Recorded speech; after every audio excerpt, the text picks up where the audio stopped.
kickstart your new year with the power of restraint. There is something that is called the power of restraint, or the principle of restraint. So that is a power. This not the miracle working power that was. This one works another kind of miracle. This one works the real miracle. The miracle that will change you. The miracle that will transform you. Not the miracle that you get without doing anything, no. But the miracle that will transform you to the image of God and to the kind of person that God wants you to be. So the power of restraint. You could use it actually to target your goals and your purpose, and you could use this power to actually accomplish the goal or the purpose that you have set before yourself.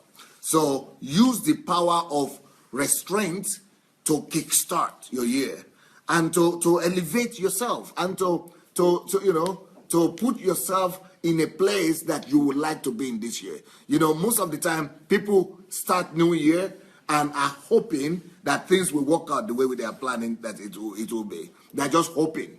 Now, you don't just have to sit down and hope anymore. You could actually kickstart the year knowing exactly what is waiting for you. So, what is restraint? That's where we should start from today. What is the power of restraint? And where is that power coming from? Because that restraint delivers to you energy. Restraint is an energy, is a power that gives you the energy to be able to fulfill your dream. Restraint, it is the principle that empowers you and gives you the ability to be able to mobilize the reserve energy, the latent energy in you, so that you could use it to accomplish any goal and any purpose that you wish to accomplish in your life. So, how to use the power of restraints to catapult yourself into the new year. I like that one better. How to use the power of constraint to catapult yourself into the new year. To just explode into the new year. And to make your new year explosive. So, what is restraints? Restraint, the power of restraint is the ability for you to be able to look inside yourself and derive the energy that is needed to restrain yourself or hold back yourself from the process of empathy, the process of entropy, from the process of degeneration. So you could use the power of restraint to hold yourself away back from entropy, back from regeneration, to limit the power of regeneration over your life, to limit the power of backwardness in your life, to limit the power of distraction in your life. I think that's the most important one. So you could use the power of restraint to guard yourself against all forms of distraction. You could use the power of restraint to protect your mind, to protect yourself from all forms of distraction. You can use the power of restraint to protect your mind from unprofitable exercises and thoughts and things that would not profit you. Also, you could use the power of restraint to guard your vision, your purpose, your goals, to protect your goals, your vision. So the power of restraint is a latent energy, power that is lying in all of us that we use sometimes, but we use restraint mainly just to deal with sin most of the time.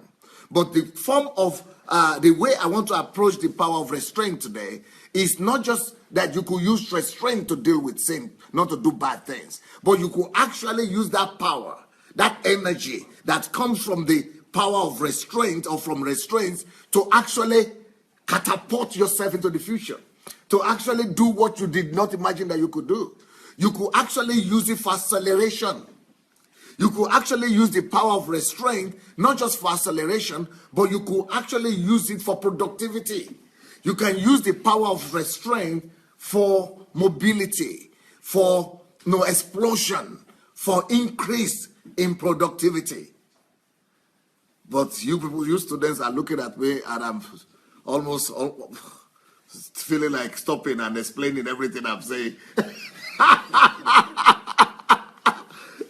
Maybe I'm going too far.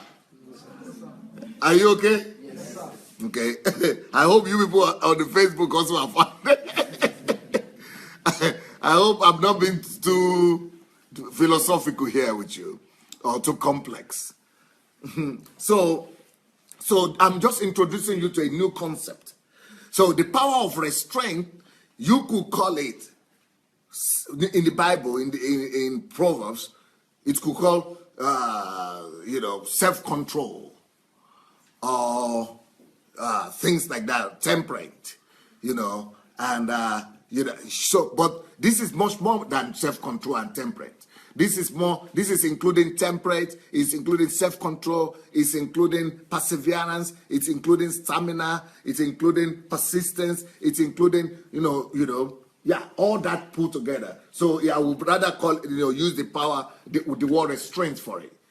Combining and composing all that together. And also it's much more modern.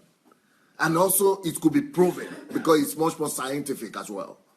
So it's much more applicable for everybody. Either you're Christian, you are not Christian. And then it's applicable not just for the Christian life, not to smoke or not to drink and not to sleep around, right? It could also be used to actually accomplish stuff and to actually, make your goals come to pass, to actually use it in real life. You could actually use the power of constraint in your field, in your area of influence, in your calling. You could use it in your profession. You could use it in your aspirations in life. You could use it in your job or in your work or in your vision that you have or in your dreams. So possibilities are all out there for us. So new year, it's good that you are starting the new year with these principles. So now you are not here this morning, unfortunately, but some of you are here this morning and you got one principle that you could use to kickstart your year. Now, this is another principle that you could use to actually explode, to make your life explode through the power of constraints. So the power of constraint is the energy that we have in us that we could actually guard and direct. So it's the ability to direct the latent energy in you, to use it to limit yourself from distraction and to hold back yourself from distraction and to also hold back yourself from entropy. Now, you know what entropy is? Yeah, so entropy is the farther you go, is like energy. The farther the energy goes away from the source, the weaker it becomes, it loses energy. So the same, the further we go away from God, and that's the source of energy, right? It's the source of life. And the weaker we become, the less energy, the less life of God that we are. So that is entropy. So entropy is the natural weakness that happens to you just because you are going further and further. Just like with the children, right? With children, because they are just coming away from the source of life from their parents and from God. The children are not normally depressed. They are not, they are running about laughing and they don't have problems. But we, the older you grow, the more you go away from the beginning, from your roots, from your source. When you are 5 and when you are 15, you are 15 years away from the root, from where you started, from your source. So that the reality of the world is already consuming you more than the reality of where you're coming from. So that's what it's called entropy. You begin to be worried about one thing or the other. You begin to be sick. You begin to get depressed. You begin to be unhappy. That is what we call entropy. Now, the power of restraint could control entropy. That's what I meant, that I could, I felt like explaining everything I've been saying to you, more, so that it will be easier. So also, the more you grow and the more you are exposed to reality of what is happening in the world, the more you are distracted. At least, even if you have, at least the only one distraction, let me just mention one distraction, smartphones. But you know what will help you to deal with your smartphone and to use it more constructively for purpose instead of for vanity? Is the power of constraint. So this is so strong what we are talking about. The power of constraint is falling back to that latent energy that is in you and using it intentionally, purposefully, directing it, falling back at it and pulling it to use it to make sure that is guiding you to the goal and purpose that you yourself had originally set for yourself. So instead of you to just be losing a loose life, that is, like the wind is just blowing you left and right, because when you don't have the power of restraint, you are easily blown, tossed to and fro, and not necessarily doing bad things, but you could be thrown, and tossed to and fro, doing good things, but at the same time wasting your life. So the power of constraint is very important that you have it and you know how to use it in the new year that we are entering into right now. So the power of constraint will help you to be able to hold back from all forms of deterioration and hold you back from the power of entropy, hold you back from the power of distraction, and then help you to be able to focus all your energy to do the kind of thing that you want to do. So if you want to talk in another way, the power of constraint could be called also the ability to use boundaries, the ability to use boundaries to your benefit. The ability to use boundaries for your benefit. The ability to take advantage of boundaries and turn it to your advantage. To take a hold of boundaries and use it as a weapon. As a weapon of productivity. Boundaries. So these are powerful concepts. It's called the power of constraint. I tell you what, the most productive people in this world are the people who have discovered the power of constraint.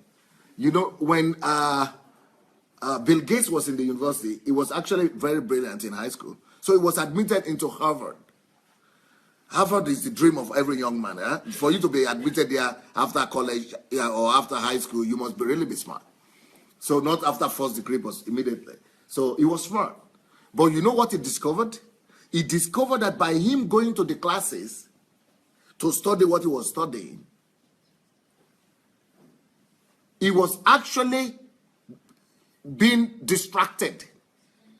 He had such a huge force and of constraint within himself already, that his own power and force of constraint was much more stronger than the culture of constraint that the university, the Harvard, was offering him. In fact, because his own level was so much higher that he could afford to just neglect and stop going to classes and even not finish his degree. So some people will ask me, some people always ask me and say, can I stop going to, I have a calling, or I want to do this, I want to do that. Can I stop my degree? Can I stop? I said, Yes, because they always tell me, but Bill Gates, Steve, whatever, Mark Zuckerberg and others, they didn't finish university and they are doing great. I say yes, but only under certain conditions. The first condition is that these people that you are talking about, they had a high level of restraint in them. They have discovered that power of restraint.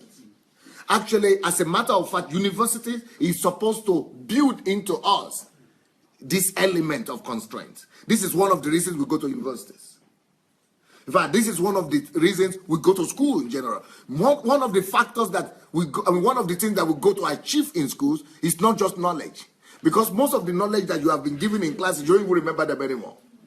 And by the time you finish your school, it's after 6 years, you will not even remember what was there, first course, second course. You are only remembering this one for you to give exam. That's it. And once you've given the last exam, everything evaporates, believe me. So even people who are teaching you, they know that as well. But that is so the university and education, going to school, university institutions and all that, what they give you, one of the most powerful things that they are meant to give to you is not knowledge, because you could get knowledge by yourself anywhere as well. But one of the greatest things that they're supposed to give you in university and education in general is, institutions, universities or educational institutions or tertiary institutions or things like that. What the most important thing that they're supposed to give to you is to develop and call forth the power of restraint in you. That is why you must go to classes. Some of your education must be, you must show up in classes. And some of your education, you must, that is why they have in primary school, secondary school, university, you have what you call curriculum. You have what they call classes. You have what they call lectures. You have to go and listen to your lecture. You have to go and, so what is that cultivating in you? The ability for you not to do what you want. The ability for you not to follow the threats of your body or the tendencies of your body or emotions or feeling. Not for you not to just let your life be thrown at a free flow. So by the time you finish after 6 years in university, you have developed a culture of a stamina, a culture of doing things that are needed and necessary to be done, not necessarily the things that you feel like doing. So that is one thing that educational institutions are supposed to give to you that is stronger than ordinary knowledge. And that is called, they want to develop in you the ability for you to use constraints to put your life in order. They are developing in you the ability for you to have some certain degree of restraint. But people who teach you in university, they don't know that. And they don't tell you that. They just know that this is the way the program has been set up. The people who know what I'm telling you now are only people who set up educational system initially. System education altogether. So that's why, just like I used to teach some subjects here, and I tell them the reason for physics and mathematics. And you see people who finish, in fact, my friend, that is a professor of physics in America and chemistry, he said, I never understood physics and mathematics until I met Pastor Sunday. Because they don't tell them, even if it's a professor, but they're just teaching what they read and just subject. But they don't tell you why. So there are some people now in schools and primary school and secondary school, they say, I'm smart, I can just give exams. Why should I go to classes? But they don't know that it's not for exams that you go to classes. Some other people will say, but why should I go to classes? But I can read it. Is it not the same book? I can read the same book now by myself. But it's not because of the knowledge that you go to classes. Some people might even say, that professor, I even know more than himself. So why should I even go? But it's not because of the professor that you show up in classes. There is something underneath.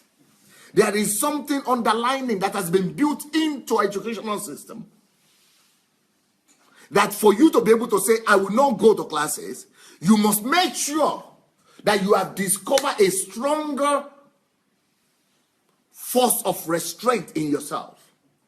Stronger than what the university is trying to teach you to do. What does that mean? That means that you have a stronger ability to manage your emotions, your feelings, and the intricacies of what is happening around you, that you always would do what is right. Because of the energy and the power of restraint that you have built into yourself, so much that you never ever go wrong. That is what people like Bill Gates, Steve Jobs, and Zuckerberg and others, that's what they have discovered. They have developed in themselves the strong power of restraint. So strong that if they needed to attend, let's say 40 hours of classes, assume 40 hours of classes in a week, they have developed such a strong constraint that they don't just do 40 hours. They on their own do 80 hours of self-development, of working on themselves, of doing what is right. So why this university is demanding 40 hours, they are doing 80 hours? It's a waste of time. Because they will go and sit down there and doing nothing and just be talking. By the time they walk, by the time they travel, they are seeing those things as distractions. So each one of them going to their own garage or somewhere, you are rather go. These people have developed in themselves so much constraint that they could sit in the garage or in the underground of their house or their parents' house or in the car garage for 18 hours, 20 hours. But for normal human being and normal students, they cannot sit down in the laboratory of library for 18 hours, and they are not being taught to do that. And there are no teachers going to cross-check that. And there are no marks connected to it. There's no exam connected to it. Just by themselves. That's what's called the power of constraint. So that's what I want to tell you today. If you would discover and unleash your own force of constraint for you to be able to make yourself subjected. That is what it means. You subject your own self, your will, your wishes, your emotions, and the things going around you, you subject them to the power of the goal and vision that you want to attain. You make yourself, your desires even, and your emotions to become slave to the goals and the aspirations that you have set before yourself. So even though you yourself want to go ahead and party, or you go and go do happy birthday to some people, but because you have subjected yourself through the power of constraint, you have submitted your own self to the superiority of the vision that you have set before yourself, you could easily say no. No party, no birthday, no friend's wedding, and you are not feeling guilty for it. These are the kind of, that's what it means, the power of constraint. And that's what those people had.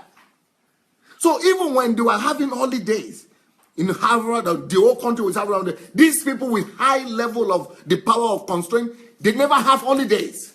And that is one thing you will see with millionaires and billionaires. They never have holidays. When they declare national holidays and their workers are not working, it's a catastrophe for them. Because they have such a high degree of restraints already developing them. So what that means is people who are high achievers, people who we admire and we look up to, that they are successful people, they have developed in themselves such a huge force of constraint that it enables them to be able to not to behave like most of us behave. And it enables them to be able to do not the things that they want to do. They have made themselves to become servants of their own vision.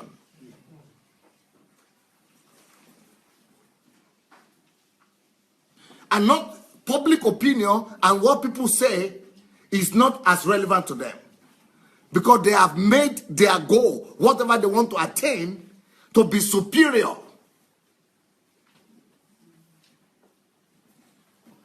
to all the pressures that are coming from friends and relatives. So when they declare public holiday everywhere else, and like New Year now, some people didn't work for a week, some people didn't work for 3 days, 4 days. But for people who have developed high level of restraints, they are locked up in some hotels or in some garages somewhere, and they are doing their thing. In fact, to them, they are even happy that there are no distractions, that they don't have to go to work or go out or do anything. And if there are people working for them, they are angry and say, why should you go? That is what the force of restraint will do for you. The force of restraint. Now, let me give you an illustration about restraint here. Where is my friend there? What's your name? Huh? Frank, come. To give example here, I'm going to use an illustration here. I need like 10 people, 5 here, 5 here. You are going to form a rope area, a corridor. Yeah, opposite each other. Down to my goal is the shelf over there. That's my goal. So 5 or maybe 10 there, 10 here. 10 this side, 10 that side. You must form a corridor so that there's a corridor to lead me right over there. Stretch down to the what? Yeah. And hold yourself, or you can hold your hands. Each one of you, hold your hands like this. A corridor. You are forming a corridor, yeah. Yes, that's it. So this corridor that we have here, this is a wall. Right wall, left wall. So these walls, they are my restraints. This is my restraint right there. Over there is the rest of the world.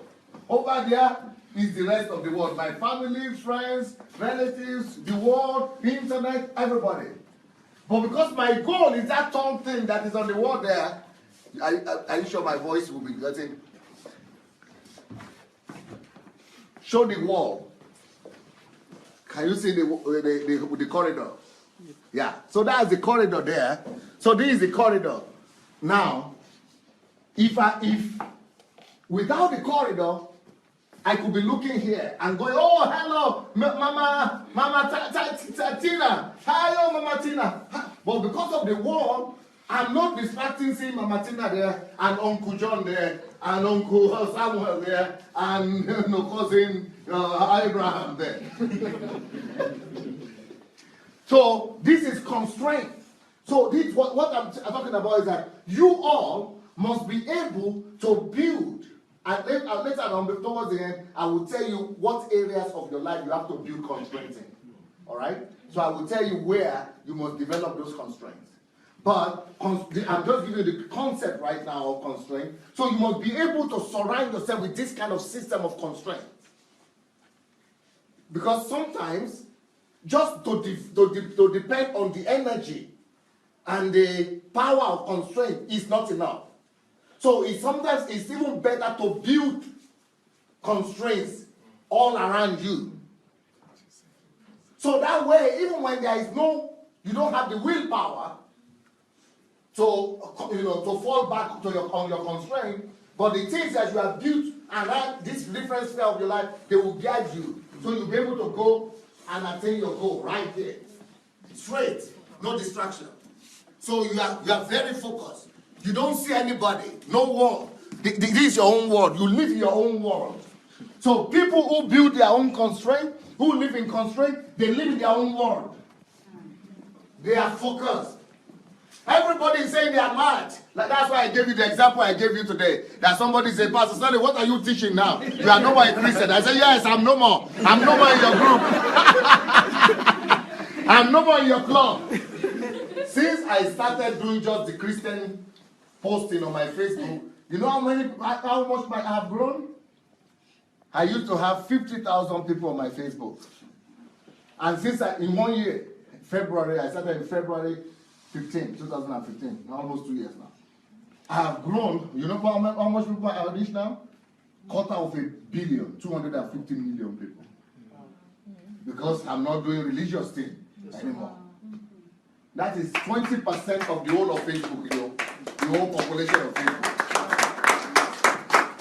For you to do unprecedented things, and I'm here in this house.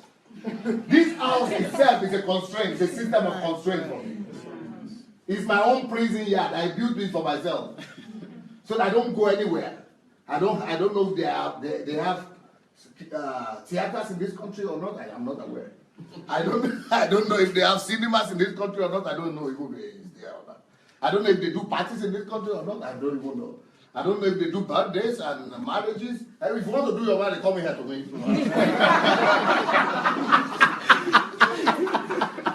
I don't know if they do conferences anywhere or not. That if you want to do your conference, come here. I have my own, everything has to be submitted. Even me myself, I'm submitted to my own constraint. Yeah. Talk less of you. Everything has to be submitted to that constraint. That is what gives you. Because you move faster this way than, okay, let's say, now let's just scatter yourself anyhow. You know, block the road and scatter yourself anyhow. So if I want to now go like this, see, without any constraint, you know, I have just messed up. I'm just messed up. Sometimes I'll go this way. Sometimes I say, distractions. No constraints. Anything just throw me anywhere. I can stand here and begin to talk to this one. Or stand here and say, oh boy,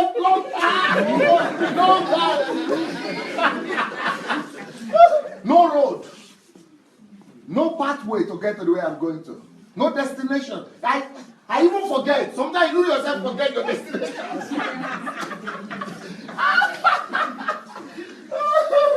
That is when you live without the power of constraint. You yourself even forget that you are living for something on the road. It's just like you are just here, just walking around, because everybody is walking around. So you are also walking around without the power of constraint.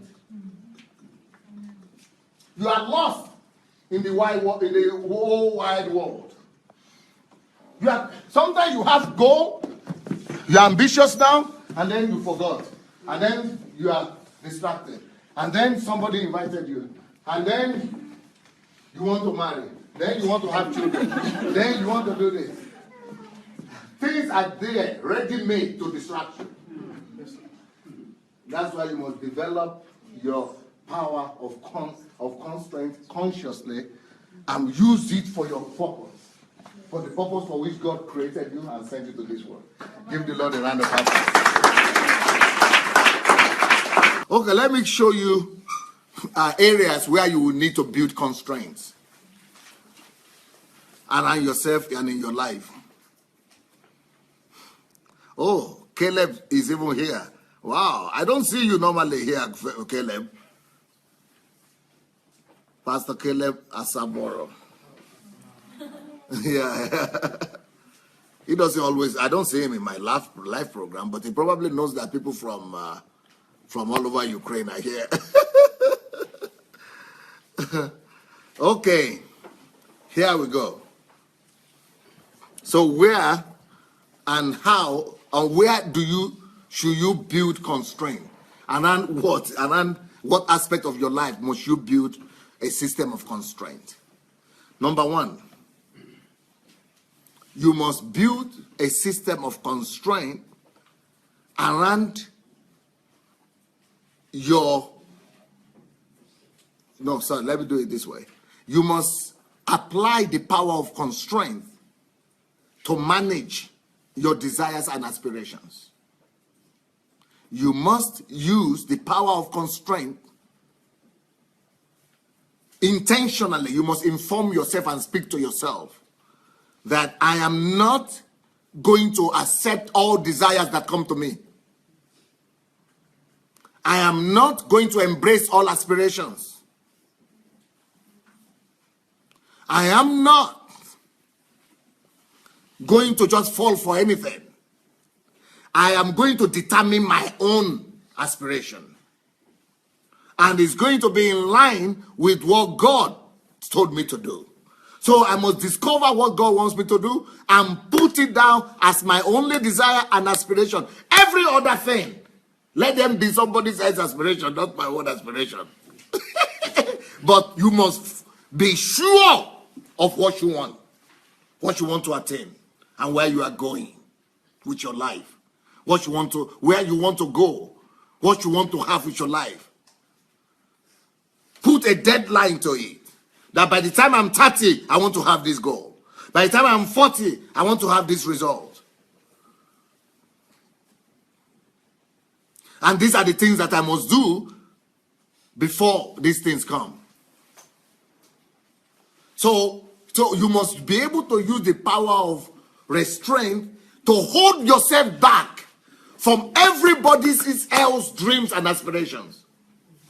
You know, so many people today have the aspiration of marrying and setting up a family. You know, it is not because it's their own God. That's what God told them. You know, it's God. Not, I think many people, God never even tell anybody to marry or not to marry. There are two forces that make people to want to marry. First of all, of course, the instinct, the power of instinct that is working against them from inside them, because they want to avoid sin. So a lot of people are marrying because they don't want to sin. If they had been having an option not to sin, and they would have preferred not to marry. So, therefore, it's not your decision in that particular situation. It is sin that decided for you. Now, sin they be your determining factor. Sin is your master in that particular instance. So you didn't decide. So you did not use any constraint at all. You just submitted. You just surrender. Raise your hand and say, yes, I am 30. So it's not head, don't even come near. Common sense doesn't come near at all. It's just the fact that I am 30 already, or, you know, these sexual urges are troubling me too much. And then you went and just married, and you submitted and you subjected a woman, another human being, to a lifelong something of suffering. And you are making each other suffer. One day is you will cry and fight and, you know, conflict. The next week is the other one that will fight, the woman that will fight and conflict. So you just torture each other for the next 40 years of your life. Then some of you will come and go have children, and go and give birth to children that you are even adding to the suffering list. And those children are wondering, why did you, Papa, Mama, why did you even bring me to this world, self? If you are going to be complaining every day, there is no money for this, there is no money for this. So that means, did I ask you to bring you here? And so why am I the one to blame? Oh, it's because of you children. No, it's because of you children that I'm doing it. Is it my fault? That is when people didn't do their homework well. When they fall into the pressure, under the pressure of doing things that the society does. Everybody must marry at 30 or 40, so I must marry. So they don't even exercise their strength, or even their own decision is not involved.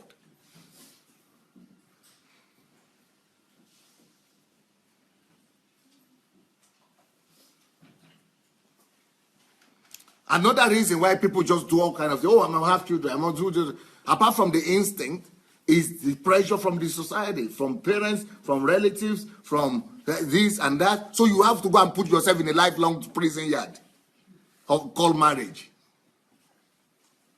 Because you want to please, you don't want people in your village to keep on talking that he's 40 and he's not married.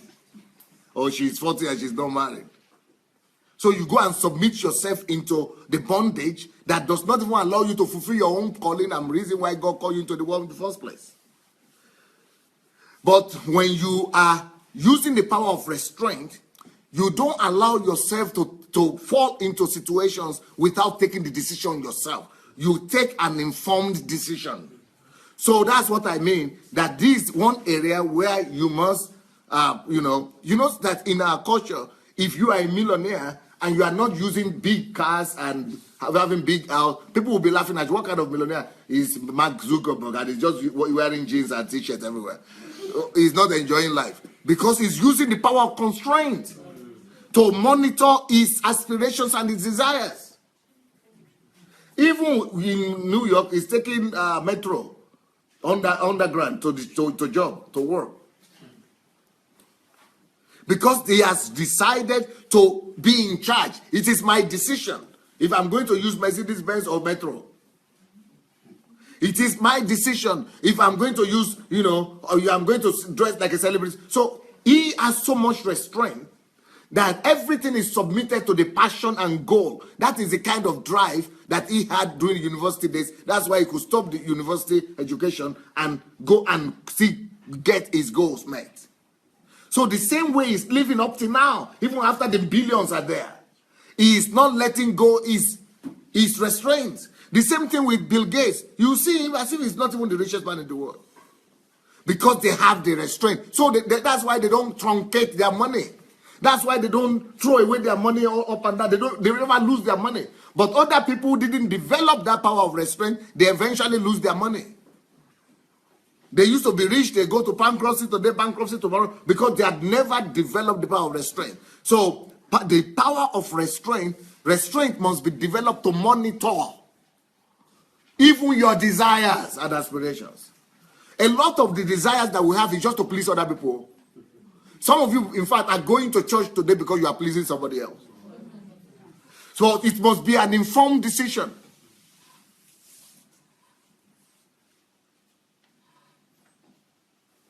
Some of you are, doing what you are doing today just because some of you, in fact, you would like to be at home and have solitude along with God and develop yourself.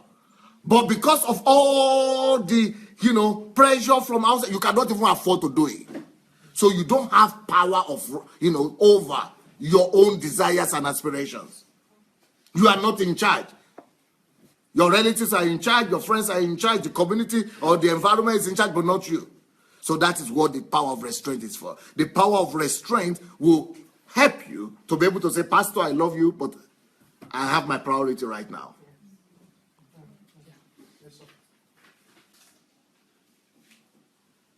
There are some people that if they miss Sunday and they tell pastor that the reason I missed Sunday is because I was on solitude praying. The pastor will say, what kind of solitude? So people will say, how can you go and find God while I'm here, where the church is supposed to be? So people have elevated church service over God himself. What solitude? And you miss Sunday service. What kind of solitude? What kind of God are you looking for where your pastor has not allowed you? So, one area where you must, but the pressure that come from people from outside, they are even little, they are even nothing compared to the pressure that comes from within us. For us not to be able to do what we would like to do. What makes us to compromise most of all are the things that we have not been able to put restraint in within ourselves. So we must be able to put restraint to all the things, the forces that are pushing us the other side and the other direction. We must be able to apply restraint so that restraint will hold us back from the entropy of doing the opposite things that are the opposite things to my vision and dreams and goals. So you must determine what you want to achieve in your life, what you want to attain. And you must submit to yourself and to God that all other things are secondary to these things. And this goal that I've set before me this new year is my priority. Every other thing is supposed to push it forward.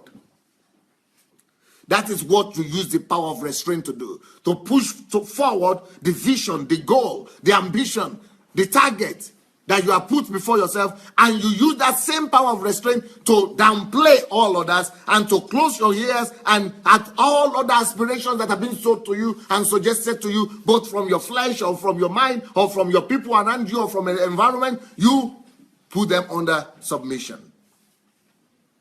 And you use the power of, each time you want to feel the opposite, you push yourself to do what needed to be done. That is using the power of restraint to attain your goals rather than, to compromise the purpose and the goal that God has put in your heart to do. So number one thing is that you use the power of restraint, the force of restraint, to control desires and aspirations, both your own, others, apart from the main thing God wants you to do, and then those ones coming from all around you. The next thing you do, you use the power of restraint to do, is that you use the power and force of restraint to control your mind. I tell people this. Try your best never to just think on anything that comes to your mind. Put restraints in your thinking process and put strong restraints in your thinking faculty. How do you do that? The way to do that is you must determine and decide for yourself 3, not maximum 5, between 3 to 5 priorities, the only thing you are thinking about in your life. That you will never allow this your head and this your brain to entertain any thought that does not fall into that 3 or 5 category. Let's say 3 categories. You don't allow anything to come to your head that don't fall into these 3 categories. Can you imagine if you begin to live your life and the only 3 things you are thinking about every day? That is like a laser blade brace. That's like it's going to just sharp, it's called in Nigeria. It's going to be giving you sharp result. You are going to be having a laser guided result. Because can you imagine how much energy we are spending on just controlling all millions of thoughts every day? There are minimum 60,000 suggestions that come every second, 2-3 minutes to the mind of everybody. 60,000. Can you imagine if you put, because if you don't have a guide, if you don't put a restraint like that, you will just be doing something like this, so you are going to yours go and you are gone. You just sitting down like this, you don't even know what you are thinking about. Oh, you think, well, how did I even get here in the first place? Because your own head has become free flow for everything, free traffic. You know what I use to describe this for my members? I say, we all of you are condemning prostitutes who work in the brodel. Now, what is it that with prostitutes who are working in the brodel? Where is my guy here? You will forgive. You are mad. So, but we will say, let's say you are working in the brodel, right? And as a prostitute. Now, what is it that is unique or bad about people working, about someone working, a woman working as a prostitute? We condemn them, and we think she's doing a bad thing by working in the brodel as a prostitute. What is really bad about that, apart from the societal, condemnation, is that the evil of working as a prostitute is that because you have declared that you are a prostitute, you must open your legs for anybody that is passing around. Let's say this is the brother here. Anybody that is just passing across, as any human being, you don't know if it's demon possessed. You don't know if it's Shogo that is in it, or Richard that is in it, or anything. All kind of demons in that person. That person just see that this is a brother and this is a free prostitute here. She's what? That person can enter into you, and all his demons just unload them on you. So, and then because you are working in that brodel, you don't have the right to say you don't like this one. You must like by force. So you cannot even pick. You cannot even say the one you like or the one you don't like. You cannot even say you refuse. That is the horrible thing about brother prostitutes, about prostitution in general. So it means you must open your life, your intimacy, your secrecy to anyone, anybody that passes by, any passerby, any crazy. In fact, the person might be the crazy, the madman in town. As long as he has his money, you don't have any option. You will be seeing that this is a madman, no? And you will still have to open those legs. So, to be a prostitute is one of the most horrible things that will happen to a human being. And we should pity people like that. We should be pitying them. And we should be praying for them. We should be helping them. So, because anything could just enter into them. It is like snakes and scorpions entering. Not just entering to your hand, though, or into your nose, but into your most sacred of all places. Your private. And you know the way women respond when even ants or fly falls on their head. They get angry and they get irritated and panicky and anxious. But this one, she doesn't have any option. It's a horrible life. And so it's a free flow, free entrance, free use. So the door is all open door policy. That's what prostitutes are. Now listen to me. Another reality could be compared to prostitution is a man or woman that does not have a restraint system over and around his mind. So that brothel is your mind. That brothel is your mind. If you don't have a system of restraint across and around your mind, if you don't have those three things I said, 3 to 5 policy, only those things, you must have a principle. You must have policy that only these 3 or to 5 things I'm thinking about. If you don't have them, that's your brothel. Our own brothel is for physical. Your own brothel is you are carrying in your head everywhere. It's like a public house. It's like a public prostitution center. Your head, because the thought that will be coming to you, there will be some of them will be as worse as the one who will be prostitute for real, or even worse, because you didn't put a restraint system in your mind. You know what kind of thought will useless you, Thoughts will just, you even don't recognize yourself. Thank God God doesn't allow us to see thoughts. Yes. If God had allowed us to see thoughts, you don't even want to imagine what is happening to some people with thoughts. Some of them will go and commit suicide before people know. Because you are thinking they are so good. But that is what happens to people who don't have a restraint system upon their mind. So if you don't have your own, you must develop until now. You must begin to think about developing. So you have to think about 3 most important matters that you want to allow in your life. Maybe I will just tell you my own 5 things that I think about, that I allow myself to think about. Outside of these 5 things, I never allow myself. There could be exceptions, very rarely. But otherwise, I don't intentionally allow myself to think outside of these 5 things. And 5 because of who I am, because I am, But for you people who are young people, maybe 3 is enough. Number 1 thing that Pastor Sunday think about. Number 1 thing that Pastor Sunday allows himself to think about, is how to love God more. I am always thinking on daily basis. I'm always tasking myself and thinking and looking and researching how I could love God more. Number 2, how I could better serve my family and better love and serve my family. Number 3, I'm always looking for strategies, projects on how to subdue my word to the influence of the kingdom. How to promote the kingdom of God. That's my number 3. And how to make the kingdom of God rule supreme in my generation. Both in my lifetime and when I'm gone. So those are things I'm working on every single day.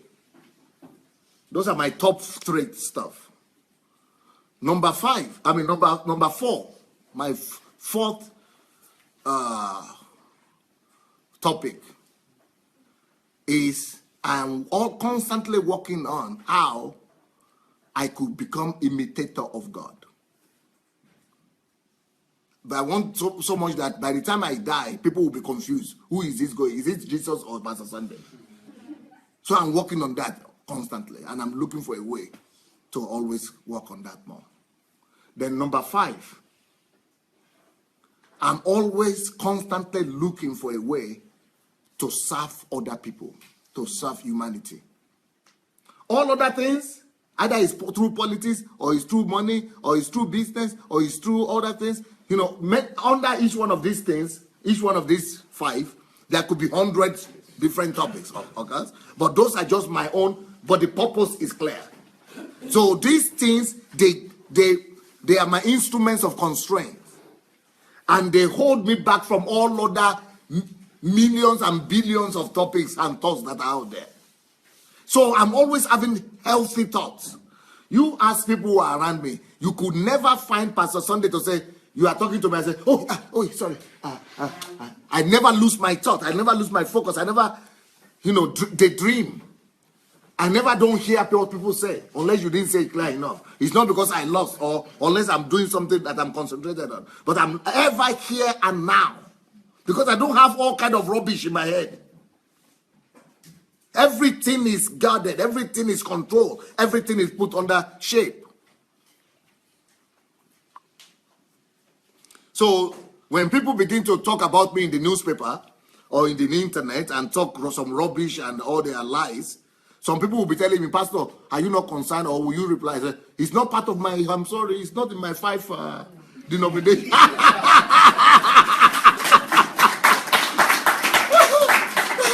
So when they come to me and say, have you seen the television program they just produced? It's not in my 5 something, television. I don't even watch it.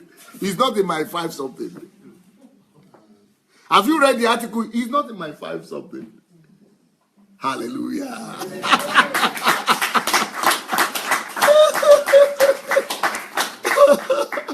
Have you heard what that one said? What that one said? But it's not in my 5. I don't have time for it. Sha. System of control over your mind. You might not need to have 5, but have 2 or 3. Maybe your family, God, your education, 3. Finish. All others, they come after. Then it makes you to be very focused. You don't use your mind doing rubbish.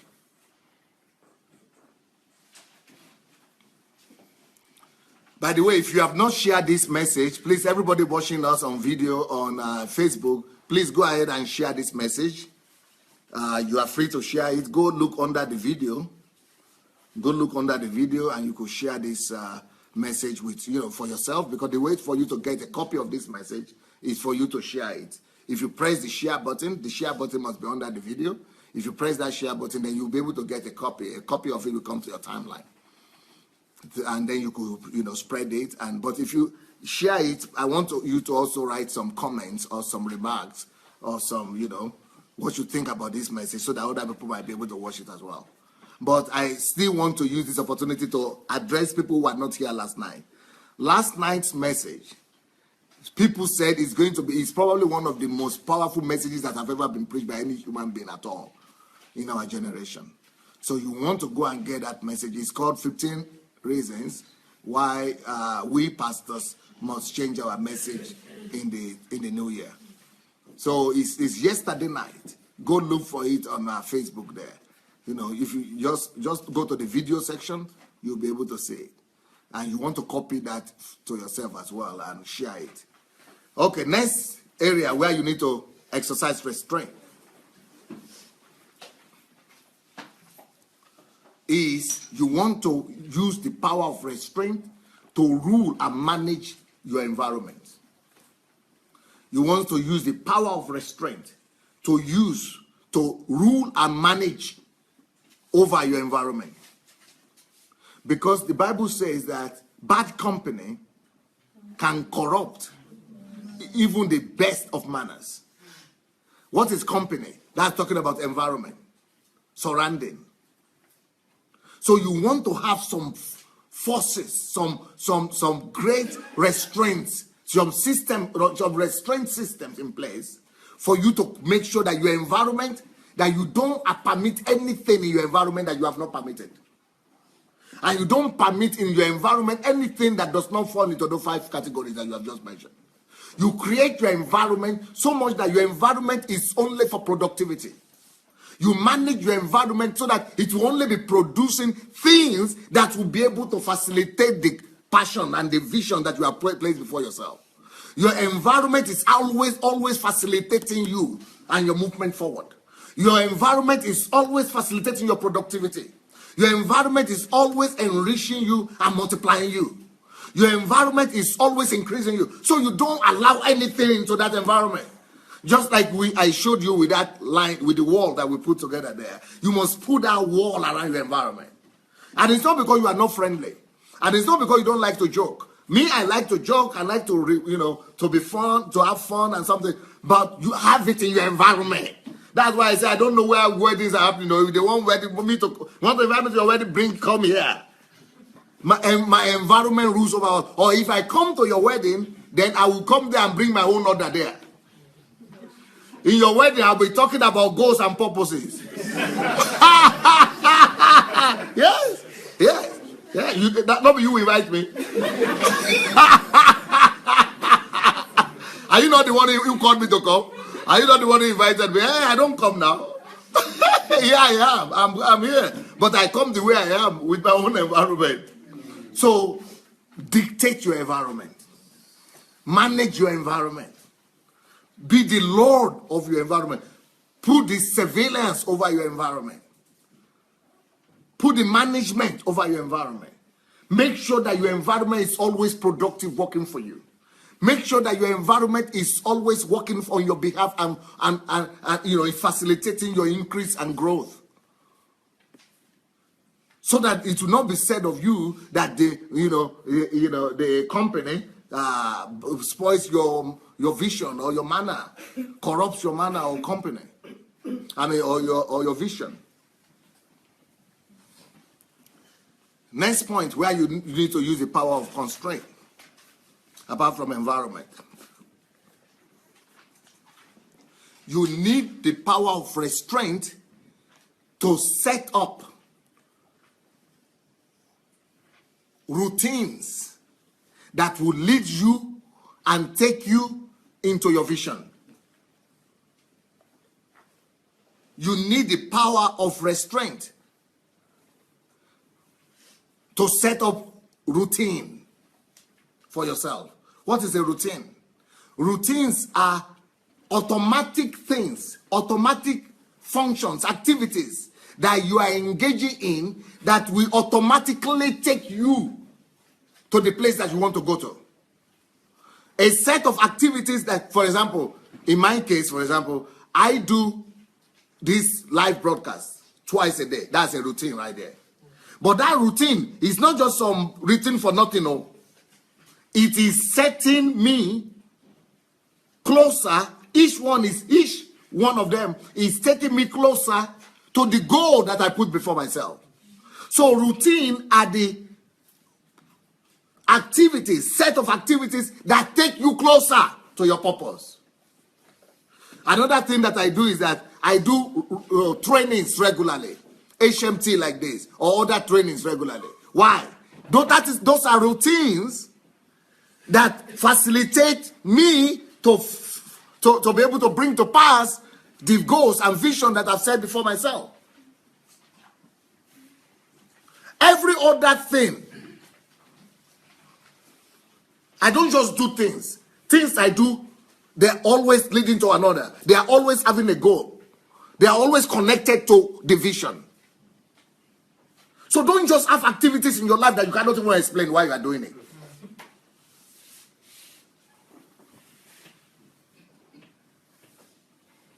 If you are going to classrooms, it's because you know that going to the classroom will help you to get your diploma. To help you to become a medical doctor. That's why you are going there. If you are not going, if you cannot measure the result that this activity will give you at the end of the day, corresponding to your goal and vision, that's why you need restraints. And that's how many people are living. Some people have never even had this topic before. So they're just living the way it works out. You know who lives the way it works out? Grass. It just grows anywhere. Nuisance. Constitute nuisance everywhere for you. That's why they have cutlass, to get rid of them.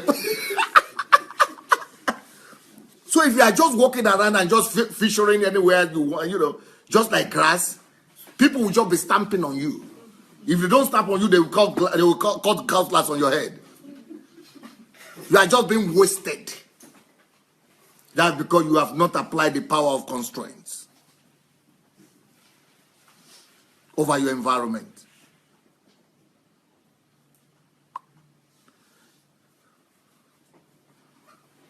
Some of you are just, some of you perhaps not even going to church.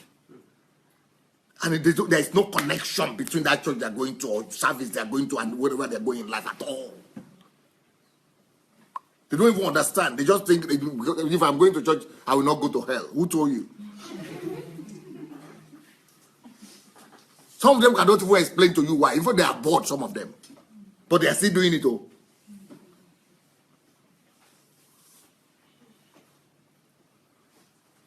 A misguided life. Unexplainable activities. No activity must be unexplainable in your life.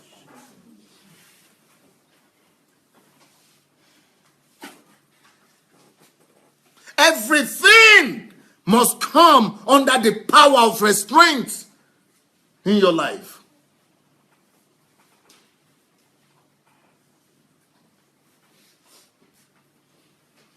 And all that must work towards those goals that you have already outlined for yourself.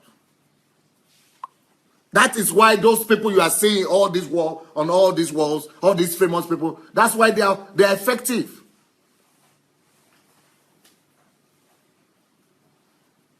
That's why we all talk about them today. But most of people who live in their generation, you don't even know what their names are. Or no, nobody remembers them. And our own, after we are gone to, only a few of us will be remembered. Those who lived and put their lives under the power of constraint. Other people have just, it's just like grass. Nobody knew that. How will you remember the grass? Billions of people are live on this planet. Oh, who remembers them? Nobody even cares. Even you are still alive now, nobody even know you are alive. Do you think that your country even know that you exist? They only know statistics. We are 50 million, 100 million, 200 million. And you might be one of them. They are not even aware of them. It's just numbers, statistics. Just statistics. 1 + 1 = 2. And the reason you have been reduced to statistic figure of speech. The reason we have been reduced to statistics and figures is just because you have not done something significant. Those who have managed their times and their lives and their time, they are a force their nation to count with them. And not just their nation, but their world also. Can you believe that this principle I'm teaching you, you want the window to be open? It's hot now? Okay, you want to open some window, a little bit of the door. Now, let me tell you what. Do you know that Pastor Sunday, Pastor Sunday that is sitting where with you, I have not left my house to travel abroad the last 8 years. In 8 years, I've not left Ukraine. I've not even left Kyiv.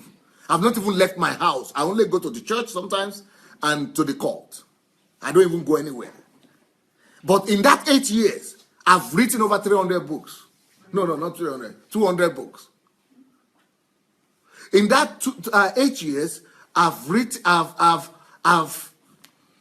produced, in fact, I've forced my whole world, like I'm talking, to not just know that there is someone like Pastor Sunday. I made them to be dependent on me, not leaving this household. Like I said, I just told you how many people follow me on Facebook. 250 million. That is our record. Almost quarter of a billion. Not leaving this household. Because you have put everything under the power of constraint, so that you constrain every other thing, so that it only facilitates goals, intentions, purpose. Everything begins to work for you. That's why you need the power of constraint. You don't need money, you don't need influence, you don't need, create your own influence. If you have control, have managed to know how to use the power of constraint, you can create everything you need. Is it money you need? You will use the force of constraint to create it. Is it influence you need? You will use the force of constraint to create it. Is it popularity you need? You can use the force of constraint to create it. Do you know that if we are going to count how many people have watched me the last 8 months just on Facebook alone, every day, in the average, 7,000 to 10,000 people in the morning, and they have for 8 months. Millions of people. And my Facebook, like I said, there's a guy I have here in my house. It's called Joshua. He's like working full time for this. Somebody called me and said, tell me to help. The person wanted me to help him to do blog. I said, go and meet Joshua. He's my assistant. After I speaking to Joshua, the lady came back to me from Spain and said, that your Joshua is a genius. I said, what is a genius? He said, remember the genius people like Bill Gates and Steve Jobs, that guy is one of them. Because he is living in that same regime. Just like I am living in constrained atmosphere, constrained environment. That Joshua and even Pastor Sufficient was giving our own testimony to. Those are people that have learned the secret of living a constrained life. So are the power and force of constraints. How many have I given you points? 4. So another area where you must apply constraints is in what you do. Because time, you must apply constraint over your time. Make sure that you use the force of constraint to make sure that your every second, minute, hour, you are using it constructively. If you come to my house, in fact, Perez is here. Come, Perez. What is mommy doing when she's not with you? Or she's not with me, with the family, she's not busy with the family doing. What is she constantly doing from morning to night? Or hi, or am I? Talk to them. What am daddy and mommy always doing in their free time? Either we are eating or toilet, everything. The same thing we are doing. Tell them. Well, every time, as long as I could remember, as long as they've had these devices, laptops, computers, they're always listening to something. So our house is never quiet. You can always hear either from mom's room, from dad's room, either like in the dining room, there's always somebody speaking, and you don't know whose voice it is. When you come closer, you realize that mom and dad are always listening to something. Like, I can't tell you the last time I saw my dad eating without watching and listening to something. That's like impossible to remember. So they're always improving on themselves. Whenever I see my dad in his room, he's either watching something or reading an article. Same with my mom. Whenever we're even going in a car somewhere, she's always has a video already recorded that she's watching even in the car. So my parents are always working, always improving on themselves. They're never resting, and they're always focused on those. So you don't allow minutes to go by you without being productive. You force and compel every hour to be productive, to bring you some results. It is you who should lay a demand on it. You put a demand on time to produce for you. You put a demand on your day to produce for you. And when you are really good, you put a demand on every minute to produce something for you. And that's the power of constraint. Thank you, Perez.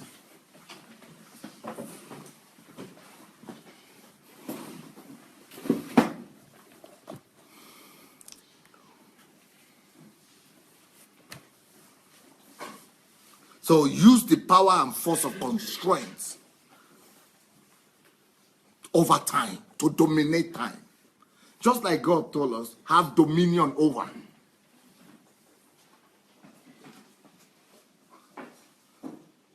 I just remember something and my heart just breaks. Each time I try to watch Nigerian television, my heart just breaks. Either they are doing entertainment, RB or what they call it. R what? R&B. Either they are doing R&B everywhere. Everybody just having fun. Everybody just having a good time. The whole country. And then you are talking about economic recession. What else do you expect? When your life is all about jumping around and just having fun and being high, of course, you are going to have economic depression. Because nobody is producing. And then, either they are having that R and what? R and B everywhere. Or they are arguing. They are just arguing. They are just talking. Everybody just arguing. They are not converting time into products. Days pass like that, hours pass like that, months pass, years pass. They are not converting anything. They don't apply the force and power of restraints to work for them and to benefit them. And the same thing people do in churches. So you go to church, this is the day for 3 hours.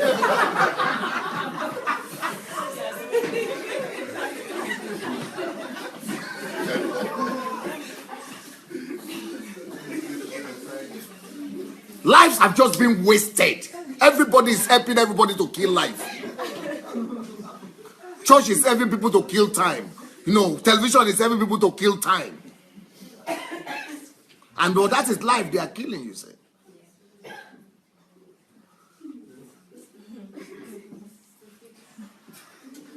And then they will be going to church. Those pastors will be preaching the same thing. And they will say, Rema, there is this, I didn't see that way before. But nothing to help you be productive. Repeating, everybody just repeating with their own grammar and their own emotion different, and different suits all the time. But instead of using that to convert time into something tangible for the kingdom of God. So you must be determined to be different. You must be determined to be different. You must take charge of your life. And be determined that you will leave your record. You will leave your memory in the sand of times. You will leave your own footprint in the sand of times. That you will not just live like that. And everything depends on how much you succeeded in converting time. And only the power of constraint will help you to be able to do that. In fact, I even have an impression in Africa that if you are going to subdue time by always reading or self-developing, they will say maybe somebody have wanted you to go crazy. They might even think that you have lost interest in life, that you are the one not living. But on the other hand, you are the one living. They will think you are not enjoying, but you are the one really enjoying. Because you are making, sense of life. It's sad. The next area where you must apply the power and force of restraint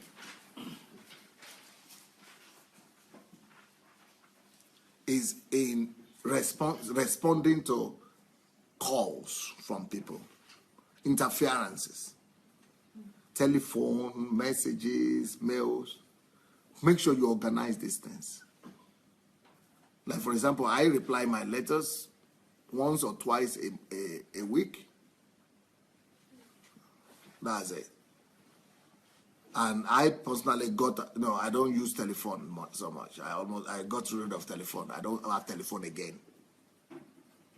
I use Skype, but I only use them constructively. For people and with people who are facilitating my direction, my goals. So make sure that you use restraint to manage all distractions from friends and visitors and calls and all those things. Devices, all this smartphone and planchette and Facebook and all things that are not healthy and are not facilitating your goal and to move faster to your goal and purpose. Reduce them.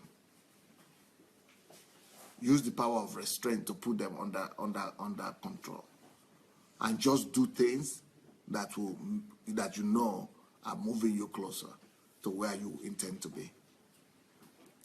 Next point.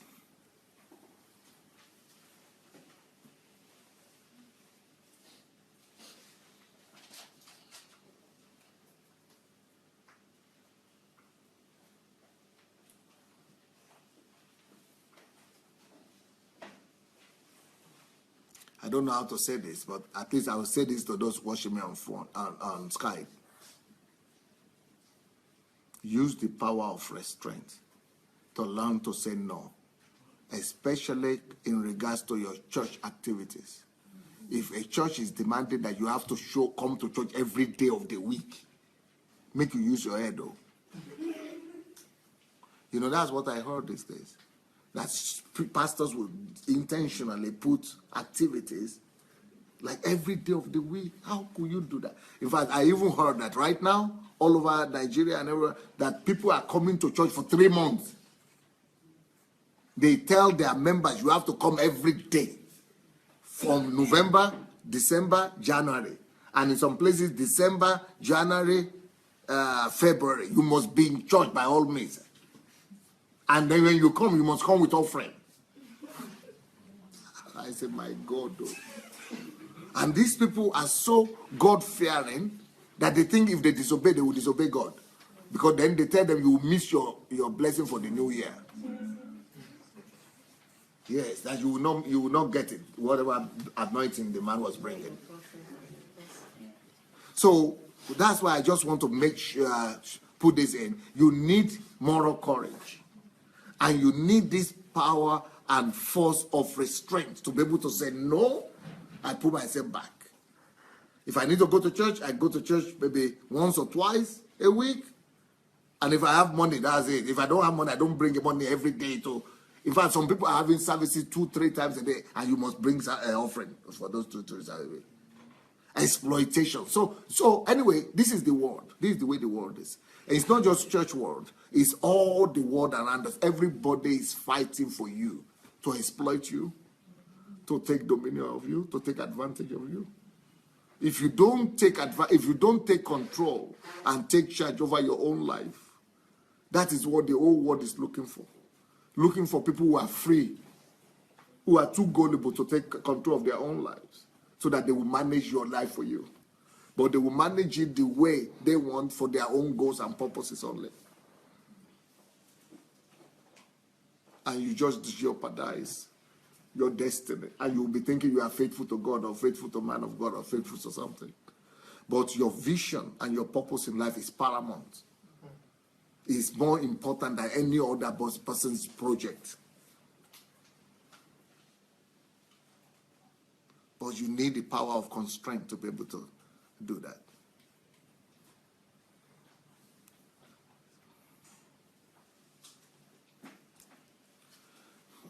How many have I given you? 7? 7, right? Okay, the last one.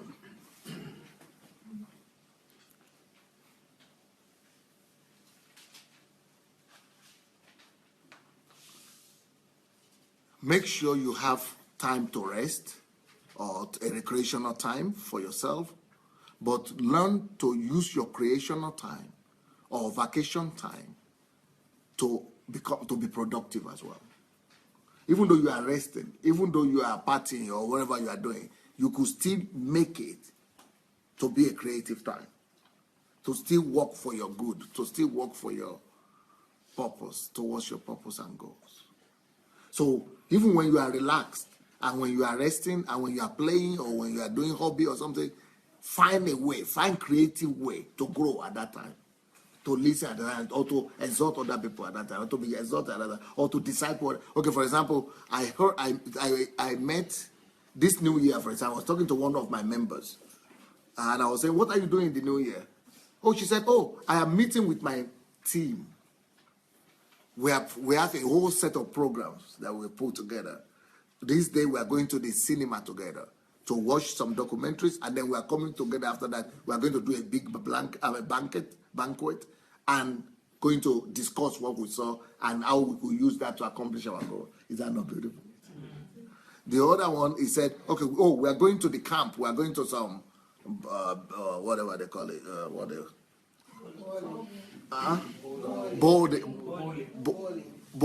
bowling. So we are going to do teamwork in doing bowling, and after that we are using that to bound as bounded. You see.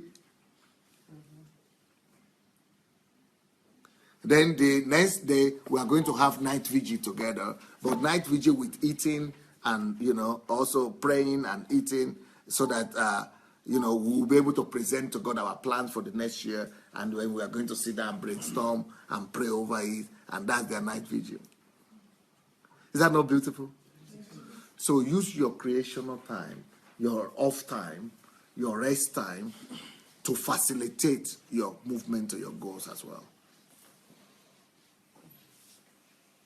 Let's give the Lord a round of applause.